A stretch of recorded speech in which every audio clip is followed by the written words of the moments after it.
નમસ્કાર મિત્રો, D farmer ચેનલમાં તમારું સ્વાગત છે। દેશ, દુનિયા અને ગુજરાતના તાજા, મોટા અને સૌથી મહત્વપૂર્ણ સમાચાર જાણીએ તે પહેલા ચેનલમાં નવા હોય તો ચેનલને જરૂરથી સબસ્ક્રાઇબ કરી અને વિડીયોને લાઇક કરી દેજો। રાહુલ ગાંધીએ મિશન 2027 માટે ગુજરાતમાં અમદાવાદ પહોંચતા ધડાધડ મિટિંગો કરી।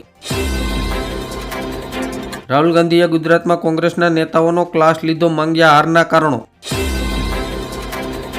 આરોગ્ય મંત્રી પંકજસિંહે કહ્યું, આમ આદમી પાર્ટીના 250 મોહલ્લા ક્લિનિક જે ફક્ત કાગળ પર ચાલી રહ્યા હતા તે બંધ કરવામાં આવશે। હવે કોઈપણ દસ્તાવેજ વિના આધાર કાર્ડમાં બદલી શકાશે સરનામું। કેન્દ્ર સરકાર દ્વારા શ્રમ યોગી માનધન યોજના હેઠળ મજૂરોને દર મહિને મળશે 3000 રૂપિયાનું પેન્શન। યુપીઆઈથી પેમેન્ટ કરતા લોકોને મોટો ઝટકો, હવે ગૂગલ પે, ફોન પે અને પેટીએમ વસૂલશે વધારાનો ચાર્જ। પીએમ મોદીએ કહ્યું, 32 લાખ કરોડ રૂપિયા ગરીબોને કોઈપણ ગેરંટી વિના આપવામાં આવ્યા। ચૂંટણીમાં હાર બાદ આતિશીએ આપની જવાબદારી સંભાળી, કેજરીવાલના મૌન પર ઉઠ્યા સવાલો। અમેરિકા સાથેના વિવાદ વચ્ચે ચીને ભારતના પગ પકડ્યા, કહ્યું એકબીજાનો ટેકો આપવો જોઈએ। અમિત શાહ અને સીએમ ભૂપેન્દ્ર પટેલની કોડીનાર મુલાકાત પહેલા પ્રવીણ રામે ફરી ઇકોઝોન મુદ્દો ઉઠાવ્યો। રાજસ્થાન સરકારે લીધો મોટો નિર્ણય, ખેડૂતોને પીએમ કિસાન યોજના હેઠળ વાર્ષિક 9000 રૂપિયા સુધીની મળશે મદદ। ગુજરાતને રેલવે ફાટકથી મુક્ત બનાવવા માટે 1373 કરોડની યોજનાને સરકારે આપી મંજૂરી। ગુજરાતમાં સમાજવાદી પાર્ટીને મોટો ઝટકો, જીતની ખુશી માત્ર 11 દિવસ જ ટકી। સુરતના 2 લાખથી વધુ લાભાર્થીઓને પ્રધાનમંત્રી ગરીબ કલ્યાણ અન્ન યોજનાનો લાભ મળશે। હવે ગુજરાતમાં પણ યુસીસીની તૈયારી, લગ્ન અને છૂટાછેડા માટે રજીસ્ટ્રેશન ફરજિયાત, ટૂંક સમયમાં તૈયાર થશે ડ્રાફ્ટ। પીએમ મોદીના ગુજરાતના પ્રવાસને લઈને હર્ષ સંઘવીનું નિવેદન, મહિલા પોલીસ કરશે સુરક્ષા। જમીનની નોંધણીના નિયમો બદલાયા, હવે ખરીદેલી જમીનની રજીસ્ટ્રી થશે રદ। કર્ણાટકના મુખ્યમંત્રી સિદ્ધારમૈયા મુસ્લિમ કોન્ટ્રાક્ટરોને 4% અનામત આપવાની તૈયારીમાં। સેમિકન્ડક્ટર કંપનીઓ માટે ગુજરાત બન્યું પસંદગીનું સ્થળ, હજારો કરોડો રૂપિયાના એમઆઈયુ પર થયા હસ્તાક્ષર। ગુજરાતમાં આજે ભાજપ દ્વારા 8 શહેરો અને 33 જિલ્લાના નવા પ્રમુખની જાહેરાત કરવામાં આવી। રાજ્યના 6 જિલ્લામાં 138 કંપનીઓ સામે રોજગારીની ફરિયાદ નોંધાઈ।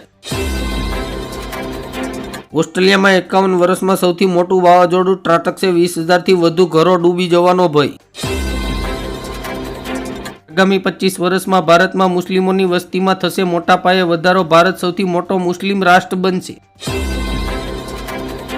ગુજરાત બન્યું રાજનીતિનો અખાડો, રાહુલ ગાંધી અને પીએમ મોદી એક જ દિવસે ગુજરાતમાં હશે। બજારમાં મંદીના કારણે ગુજરાતના સક્રિય રોકાણકારોમાં 25%નો ઘટાડો।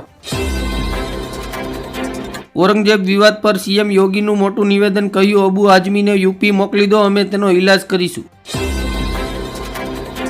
ગોધરાકાંડના 23 વર્ષ બાદ 14 સાક્ષીઓની સુરક્ષા હટી, કેન્દ્ર સરકારે લીધો મોટો નિર્ણય।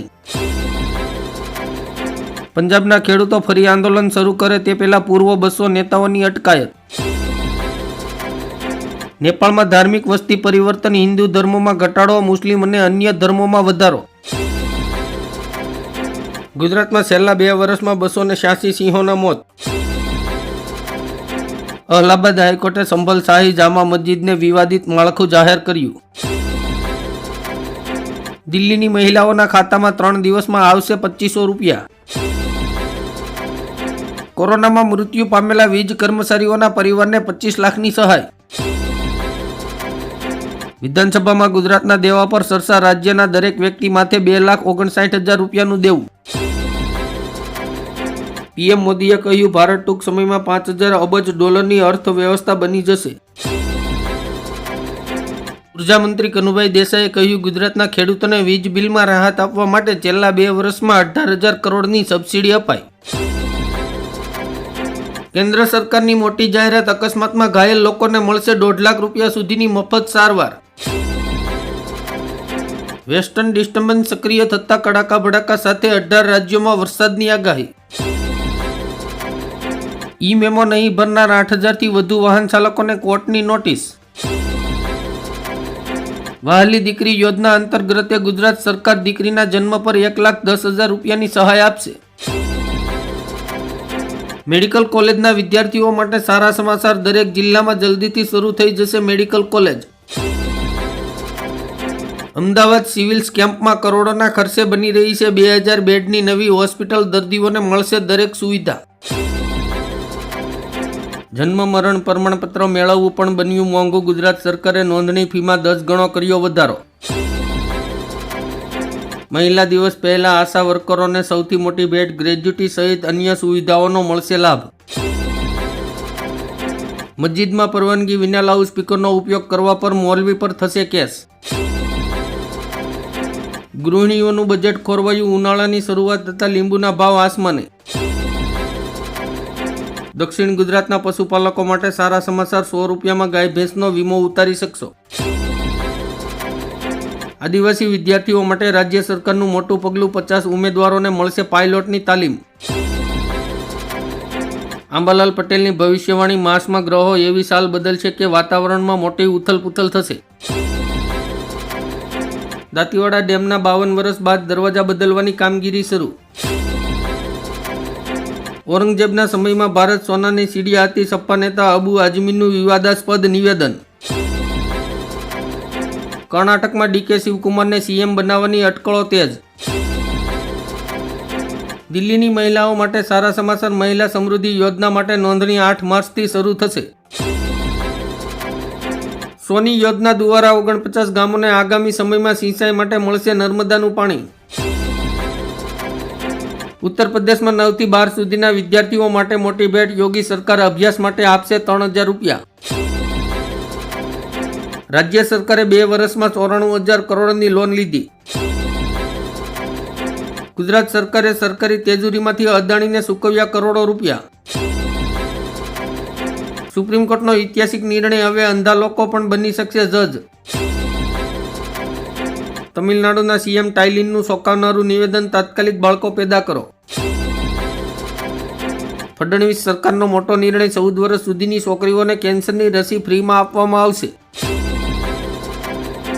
ગુજરાતમાં હવે ઘર વેચવા અને ખરીદવા પર હાઉસિંગ સોસાયટીઓ બેફામ. ટ્રાન્સફર ફી નહીં વસૂલી શકે. સીએમ દેવેન્દ્ર ફડણવીસનો મોટો નિર્ણય. શિંદેના કાર્યકાળ દરમિયાન 3,190 કરોડ રૂપિયાના ટેન્ડરો પર સ્ટે લાદવામાં આવ્યો. મહારાષ્ટ્રમાં ફરી એકવાર બર્ડ ફ્લૂનો ખતરો. પોલ્ટ્રી ફાર્મમાં હજારો મરઘાના મોત થતા એલર્ટ જાહેર. પીએમજય યોજનાને લગતી ફરિયાદોના નિવારણ અને જરૂરિયાત માહિતી માટે શરૂ કરાઈ હેલ્પલાઇન. સીએમ યોગીએ કહ્યું ઉત્તર પ્રદેશના તમામ 75 જિલ્લાઓમાં પહોંચશે ત્રિવેણી સંગમનું પવિત્ર જળ. મુખ્યમંત્રી મોહન યાદવે ડાંગરના ઉત્પાદન માટે ખેડૂતોને પ્રતિ હેક્ટરે 4,000 રૂપિયાનું પ્રોત્સાહન આપવાની જાહેરાત કરી.